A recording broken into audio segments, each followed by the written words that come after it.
Welcome to Scare You to Sleep. I'm your host, Shelby Novak, and I'm here to read you a bedtime story. Reminder, please send in your questions to the anonymous question link in the show notes. And thank you to those of you who pointed out that I actually forgot to include the link last week. That has been remedied, and I am so sorry.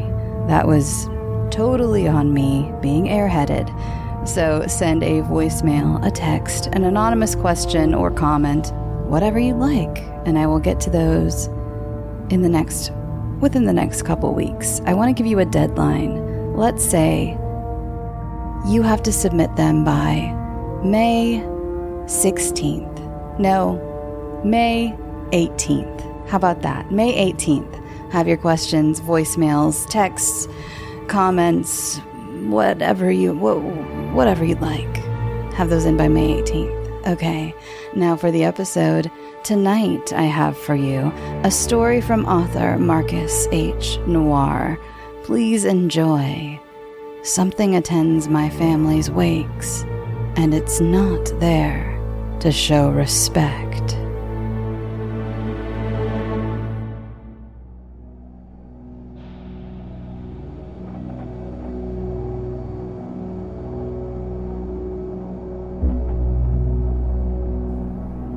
I am posting this on Facebook for help. No, let me rephrase. It's more for confirmation. I want to know if anyone had a similar experience. My traumatic events repeatedly repeated themselves like a broken record and are the source of my paranoia. My nightmare began 2 years before the COVID lockdowns. A string of unfortunate events struck my family. Cherished ones died, one after another. First, my grandmother, or Mama.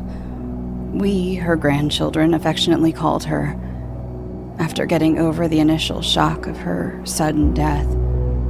My cousins, siblings, and I assisted my parents, uncle, and aunts with the funeral arrangements.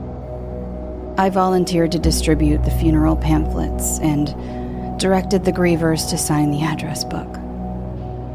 On the evening of the wake, I stood near the entrance doors and carried out my duties. As the mourners entered and conveyed their condolences with hugs, gradually, I drifted away from my station and responsibilities.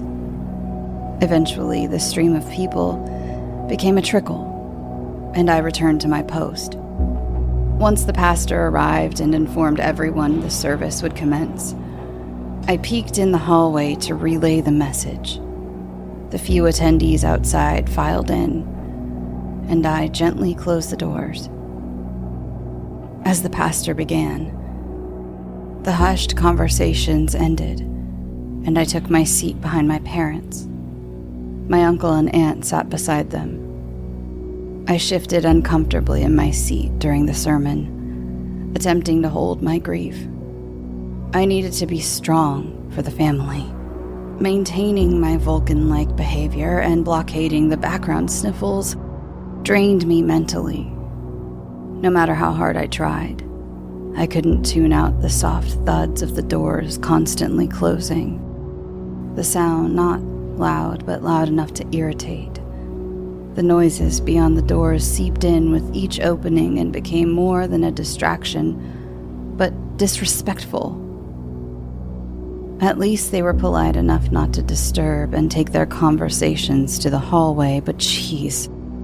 I rose from my seat gracefully and slinked my way to the doors. I pushed the doors enough to create a small gap and peeked my head in between and into the hallway. "Please keep your voices down," I said calmly, but sternly.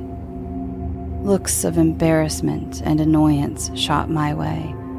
But someone, or something, sat alone at the far end of the hallway. From the corner of my eye, was it a man or a woman? I couldn't tell. It stood out, completely black, tall and slender. I'm 5'11", and it would easily tower me sitting if I stood next to it. The figure didn't look my way. Not once during my request. My eyes narrowed. A dark, not black, shroud-like layer obscured it, while out of focus, like a nearsighted person attempting to read a distant street sign. No skin was visible, and it probably wore gloves.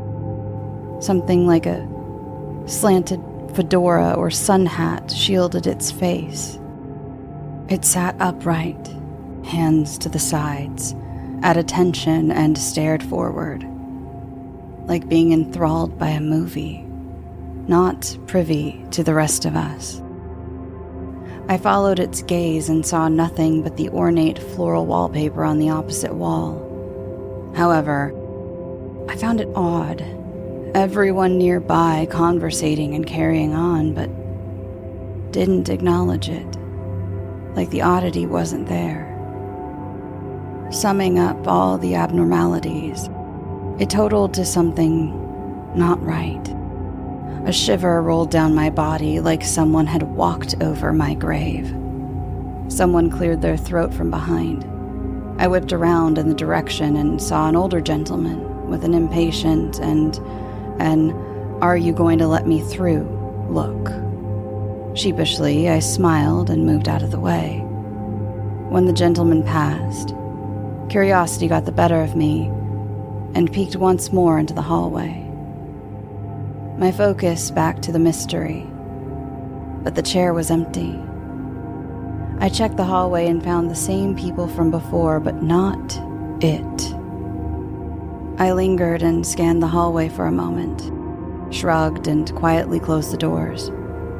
I walked to the wooden podium holding the address book. I browsed the list of names and fell on the last entry. Brows narrowed, written in fancy calligraphy like someone from the 19th century. It read, Azrael Bella. No address is listed. That's a weird name, I thought. Another shiver. Come on, don't get spooked by a name, I muttered. I turned and scanned the room, looked right, then left. A satisfied but sad smile grew across my face, realizing the room had reached its capacity. Standing room only. 5 large, circular, colorful floral arrangements and 3 large still photos held by thin black easels flanked the casket. On the other side, a large screen filled with images of herself and at family events flashed in a loop. Mama touched so many, and it shows, I thought. My attention reached the back of the room and noticed in between 2 people a small opening filled with pure darkness by the sofa. I thought. My head cocked as I scrutinized. This dark spot matched the darkness of the thing in the hallway, and no one reacted. That's impossible unless I imagined it. Then, suddenly, an attendee obstructed the view. Am I seeing something that's not there? I questioned myself as doubt settled in. My rational mind chalked it to stress and grief, but not knowing for sure gnawed at me. Curiosity took control, and politely, I navigated through the sea of people. A few steps into my trek, something grabbed a hold of my arm. I turned my head and saw my sister holding it. She shot me a look of, "Where are you going?" I answered with a "give me a second" look, not waiting for a response. I turned back, but with her insistent tugs, I gave up, and we returned to our seats. The memorial went on, and eventually, the events from before were forgotten. When the pastor concluded his sermon, he asked if anyone would like to come and give a testimonial. I wanted to go up, but the anguish locked me in place. Tears streamed down my cheeks like raindrops on a window. My stomach churned. I needed to remind everyone about the kindness and love Mama showed to all, family, friends, and even strangers. But the grief was too much. I didn't have enough inner strength to form a coherent sentence, let alone a monologue. So instead, I listened to others take their turns, relating stories. When the last person spoke, the pastor rose and asked, "Anyone else?" Craving to speak, and with the silent encouragement from my sister, I gingerly walked to the podium while looking downward. Tears clouded my vision. When I arrived at the stand, I looked up and scanned the congregation, grabbed a tissue from a nearby box, and patted it around my eyes and cheeks. Finally, my vision cleared. So many red-brimmed and faces solemn. As I spoke, my voice cracked and zeroed on the spot where I saw the shadow. Thankfully, a mourner sat there. A silent sigh escaped. A month later, tragedy struck again. My uncle died in a horrific automobile accident, his vehicle broadsided by a drunk driver that ran a red light. During the wake, I greeted mourners and provided the memorial pamphlets. As the room filled, I surveyed the room. Some mourners sat in silence, others spoke softly to neighbors or looked at their phones. When the service commenced, I entered the hallway and told everyone. Once everyone shuffled into the room, I gently closed the doors. As I took a seat, I lightly patted my mother's shoulder. Her body heaved and shook as she quietly sobbed. My father wrapped his arm around her. The service proceeded normally when suddenly the feeling of dread emerged. I tried to ignore it, but the feeling persisted, like a mosquito buzzing around me. As quickly as it arrived, it faded. But another emerged. The feeling of being watched washed over me. Nonchalantly, I peeked behind and only saw grim and mournful faces. Seeing nothing out of the ordinary, I turned forward. All the while, the feeling grew more assertive. I couldn't stand it. I leaned to my sister, who sat next to me, whispered, "I'll be back." She responded with a half-hearted, "Uh-huh," not caring if she heard. I rose and crouched through the door of the seated grievers. I reached the aisle, stood, headed for the doors, and froze. Time came to a standstill, and my blood ran cold. The mysterious visitor sat in the last row, on the last seat nearest to the aisle. It appeared like before, featureless and hazy, the face still cloaked like the rest of the body. The head seemed to be phasing differently from the rest, like vibrating at a different frequency. My eyes darted to a man that sat next to it. He did not react to this thing. I'm pretty sure he and everyone else were oblivious to it. Why is it only visible to me? What does it want? I thought. The face was shrouded, but I knew it grinned in delight at my unease. The shadowy figure decided to raise the bar and slowly rose to its feet in slow motion. Gradually, it approached me in twitching movements, like shocked with every step. I closed my eyes tight, hands balled into fists, wishing for it to vanish. A moment later, I opened my eyes with apprehension. The thing? Gone. The seat empty, but looks of concern and puzzlement confronted me. Awkwardly, I half smiled and briskly walked towards the doors. In the hallway, my breathing shallowed, and beads of sweat formed on my forehead. A soft sob escaped my lips. I reached for a nearby chair and slid on it. Calm down, I thought. Breathe in and breathe out. I closed my eyes and followed my advice. In time, my breathing slowed and nerves soothed. Finally, calmed and relaxed, rose to my feet and turned towards the doors. I grabbed the door handles, paused for a moment, inhaled and exhaled deeply. "Let's do this," I whispered and pulled the doors apart. Thank God my unwanted guest didn't return. The service remained uneventful. Once again, the angel of death came knocking. This time, my dear aunt. She died of a stroke. I started to believe our family was now cursed. Could my unwelcome visitor have something to do with these untimely deaths? I sat quietly and waited for the service to start. I stared ahead, not focused on anything.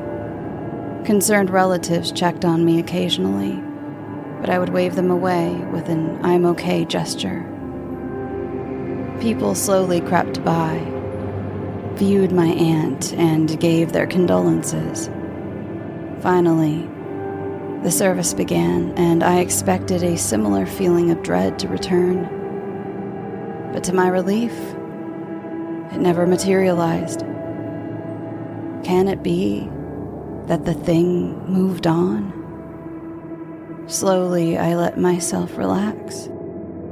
Looking back, an error in judgment.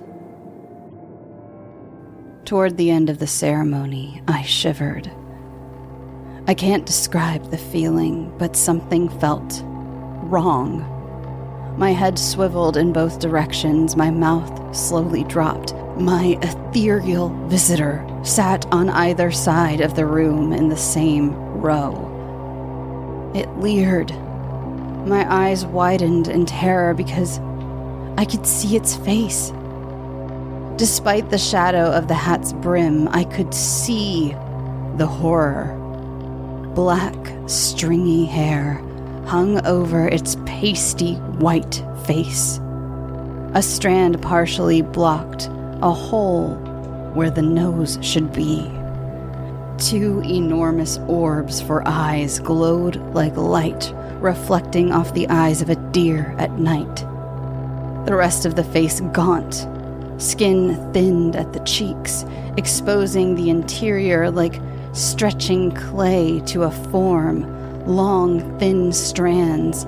The lipless mouth, a black hole, moved, like it was trying to say something, but no sound emitted. My eyes jetted, looking for recognition from anyone. No one responded to my plea. I couldn't think. Fear took control. Something nudged at me, and I blinked. I felt myself rise. My legs moved forward, and my right arm pulled in tow. When I came to my senses, I noticed my brother waving his hands, attempting to get my attention. He mouthed, "What's wrong?" I didn't hear his words, muffled like behind a closed door. Behind him was the hallway, a worried expression plastered on his face. I whispered, voice shaking, ignoring his question. "Just peek inside and look at the last chair nearest to the central aisle in the last row." The worried look changed to inquisitive. With a sigh, he walked to the closed doors and turned to look at me with an "Are you really going to make me do this?" look. I nodded. With that, he pulled. His head disappeared behind the open door. A moment later, he leaned back as he released the doors. He threw his hands in the air with raised eyebrows. I asked what he saw. He flashed a look of annoyance and confusion. "People!" he snapped. "What was I supposed to see?" I felt foolish and didn't want to tell him the truth. So I lied and told him I thought I saw someone recording. He looked at me for a moment, unsure what to believe. I know what I saw. But doubt crept in. Seeing my distress, my brother placed a reassuring hand on my shoulder. I gritted my teeth in frustration. He suggested getting some air, but I protested. So instead, I told him I would go to the bathroom and splash cold water on my face. Like a corrections officer, he followed until I entered the bathroom. I approached the double sinks and stared into the large mirror. Did I see it? Am I going nuts? I questioned myself. No, I did see it, and on more than one occasion. I muttered. Gotta get it together, or everyone will think you need help. I whispered. My hand reached for the faucet. I lowered my hands and head and splashed water over my face as the water poured. Suddenly, I heard something from behind. I raised my head and looked at the mirror with blurred vision. I rubbed the excess water and my vision cleared. I looked again, with ears pricked. I scanned the gaps between the toilet stalls. Empty, nothing but the quiet whirl of the air circulating and water draining. Great. Now I'm hearing things, I thought, annoyed. I turned to the paper dispenser and reached for a paper towel. The atmosphere became heavy, and the overhead lights flickered. I sensed movement, and it came from one of these supposed to be empty stalls. I froze and carefully looked at the mirror, and my eyes narrowed at the stalls. My eyes scanned each until the last stall. A pair of dark feet and legs appeared. A click followed as a door latch disengaged. I didn't want to stick around and rushed out as the door slowly creaked open. Beyond the door, my brother waited. Quickly, I changed my flushed face to a forced smile, completing the deception with a sarcastic, "See? I'm okay." I listened, waiting for the door to open and grab me all the while. My brother's eyes narrowed with suspicion. Finally, he relaxed and grinned. He grabbed me by the shoulder, and together, we headed back. As we walked away, I shivered. I couldn't help being watched. I didn't want to confirm. Thankfully, I didn't see my friend for the rest of the evening. Right before the lockdowns, you guessed it, another passing. Unfortunately, my remaining aunt decided to join her mother, sister, and brother. She committed suicide. The deaths of her mother and siblings were too much. Everyone has an emotional threshold. Hers burst. She swallowed half a bottle of sleep aids and washed it down with vodka. She sat in her car, for good measure, with the windows opened, the engine running, in a closed garage. Look, I'm not saying the deaths of my grandmother, uncle, and other aunt meant less, but this is different. We had a close relationship. Sometimes I joked with my mother about being jealous. I sat in the front row with my parents and her children. As the service went on, quiet sniffles and sobbing filled the room while the pastor eulogized. My thoughts were consumed by grief, and I wondered if it may appear. Maybe now it lurked somewhere in the room. It took all my inner strength not to turn. I know my brother and sister are watching. Can't scratch the curiosity itch, I thought. I focused on the pastor, but his words drifted in the background. I closed my eyes, trying to maintain my composure. Suddenly, I felt a hand touch and then grab my arm. I yelped, the touch not malicious, uncaring, but warm and loving. Slowly, I opened my eyes and saw my cousin rubbing my arm in support.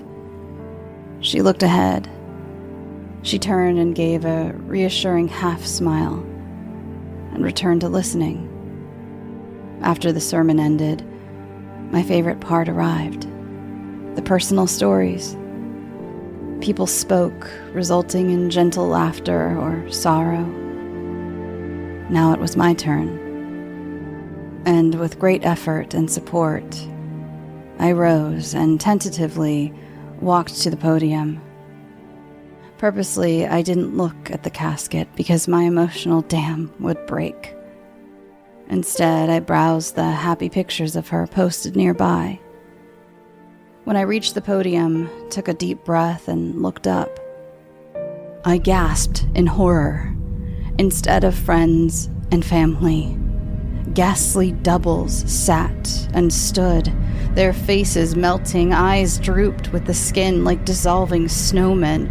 Sagging facial skins sluggishly covered the partially open mouths.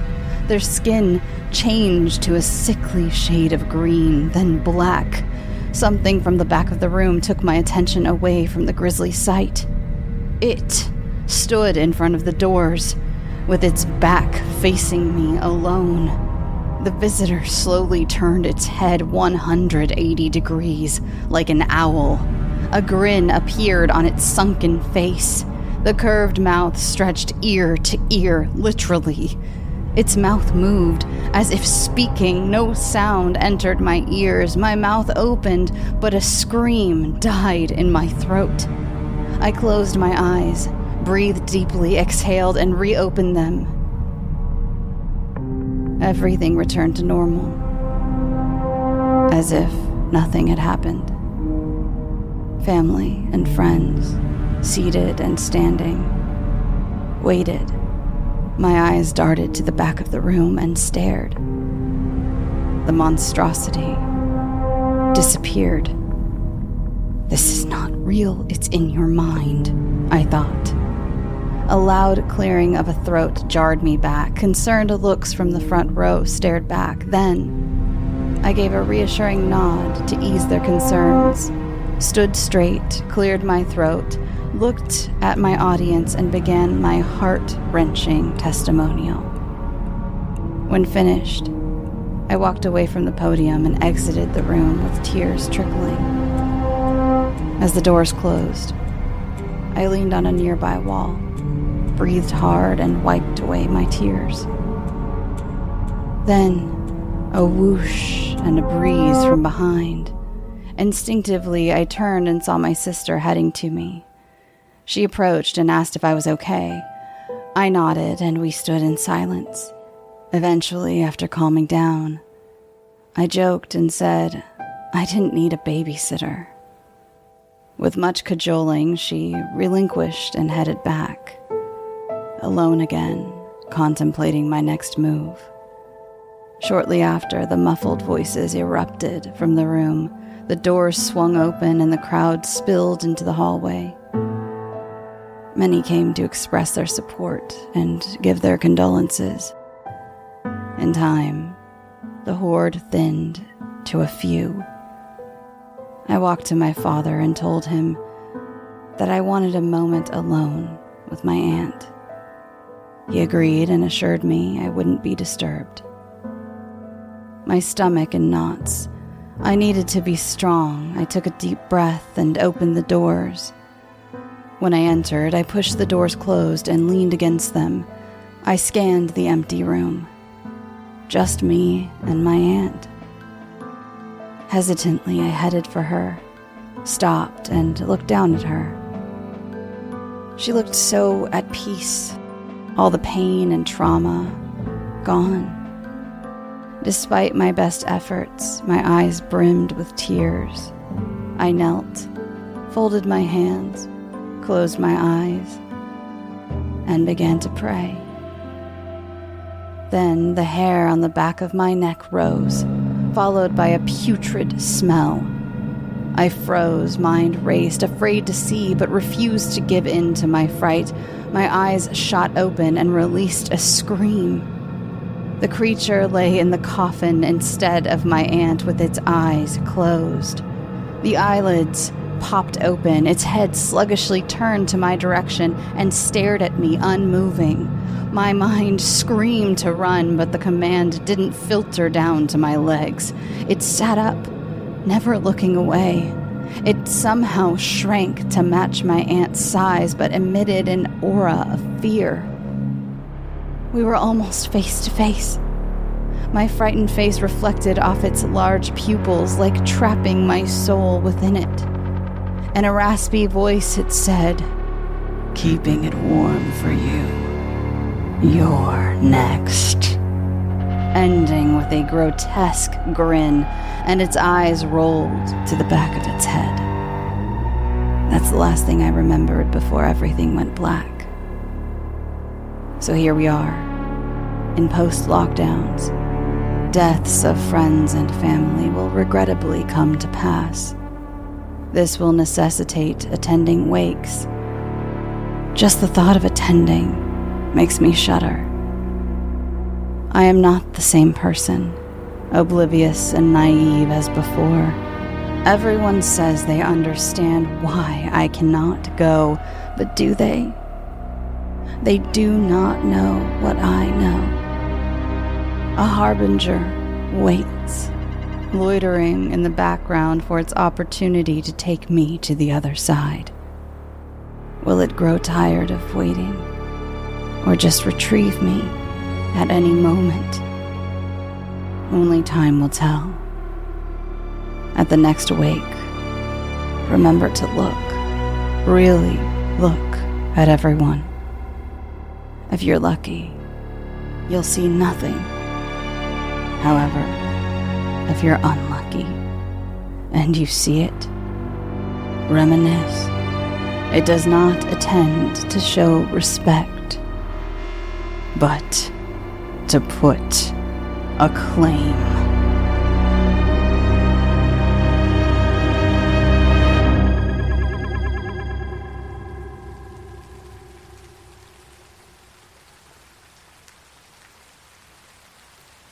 Thank you to my author this week, Marcus H. Noir. I hope you enjoyed this week's story. And if you'd like to follow the show on social media, you can follow me at scareyoutosleep on all the socials, and you can follow me personally at Shelby B. Novak on all the socials. But I do tend to stick around Instagram these days. You can also have ad-free episodes and bonus episodes on Patreon, patreon.com/scareyoutosleep. And if you have a story you'd like to be considered for the show, you can send it to scareyoutosleep@gmail.com. Please put in the subject line whether it is a true story or a fictional story.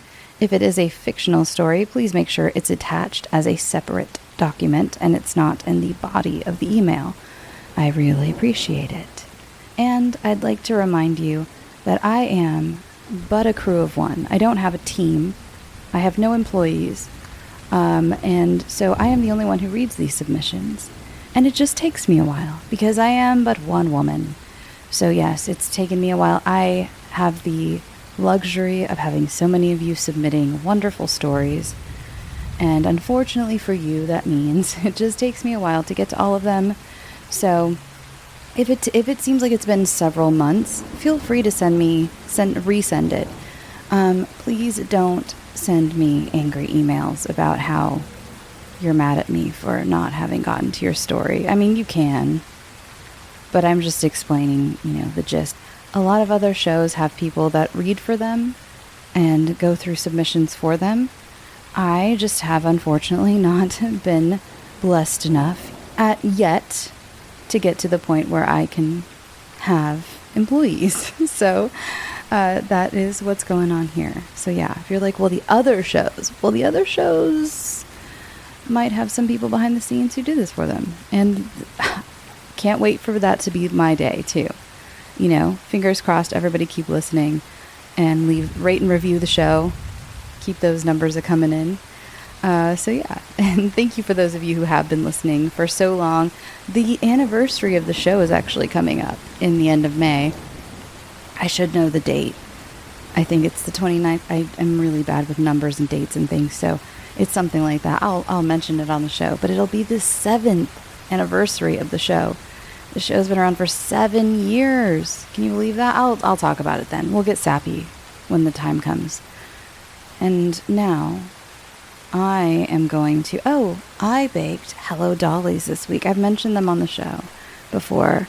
Hello Dolly bars. I don't think anyone in Southern California makes them. They're not something I've ever seen before. I discovered them as an adult and I don't remember where. I think they're kind of Midwestern. Does that make sense? Does that sound correct? I could be completely wrong too. Maybe they're not Midwestern. But much like our new Pope, right? Or I'm not Catholic, but the new Pope. Midwestern dessert, Midwestern Pope. What a week, huh? So yeah, I made some Hello Dolly bars this week. They're incredibly rich and sweet. They're something that I don't generally make because none of my friends either hate coconut or they hate nuts or they're allergic to nuts, which is even worse. And the Hello Dolly bars have coconut and nuts. And so I tend to just make them for myself. And I think I've heard they freeze pretty well. This time I'm going to try to freeze some of them and see how it works out. But I don't make them very often because I don't know, me personally, they're so rich. They're basically they're more like a candy bar, really, than like a dessert bar. I guess candy is a dessert, but you know what I mean. And so I can only have like a teeny tiny little square at a time. And I end up throwing away some, and I hate wasting food. But I'm going to try to freeze them this time. And maybe I should get more friends who like coconut and nuts. I don't know. Maybe I should make different friends. I'm going to go. I'm not going to do much of a ramble tonight. I apologize. The weather this week has been really strange here in Los Angeles. And in fact, I came across a TikTok video from some news lady here. And they're like calling it headache weather. We've had this weird mix of, it was like winter weather at the beginning of the week, literally like getting down to like the 40s at night, which is winter weather for Southern California. Okay, I know all of you who live in colder states, you're laughing at me. But for us, it was like winter weather. And then like literally within a day, like today, it was in the 90s. And so overnight, the weather changed. We also had a really high pollen count and the barometric pressure and everything. And I have had the worst headaches all week. Just horrific sinus headaches and migraines.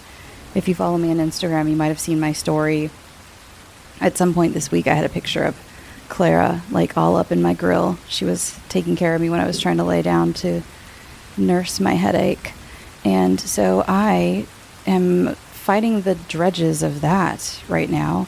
You might be able to hear it. I probably sound like not super great, and it's not from sick, it's from sinus headaches and migraines. So gross, I know. So that's why I'm not going to subject you to that. I'm having a beer. I'm having a Kona Big Wave Liquid Aloha. I really like blonde ales. It's one of my favorite. 805s are my favorites, but this was on sale, and groceries are expensive these days. So I'm going to go, I just made a big pot of refried beans. I'm going to go have a bean burrito and a beer and nurse my poor head. And you're going to go and do the same. Hey, chill, have a bean burrito. Every once in a while, I just want just a bean burrito, just a good bean burrito. And I love making refried beans from scratch. If you've never done it, highly recommend it. Do it. Do it this weekend. I don't know why I'm giving you so much shit to do. Leave me a message. Leave me a voicemail. Send me questions. Go have a beer. Go have a bean burrito. Make your own refried beans. Make Hello Dollies. I'm so demanding. God, it's like I'm your annoying girlfriend or something. I apologize. I'm not that, or your mom or anything like that. I apologize. I think it's the headache. Okay, I'm gonna go. I'm feeling weird. Clearly, I'm being weird tonight. I swear.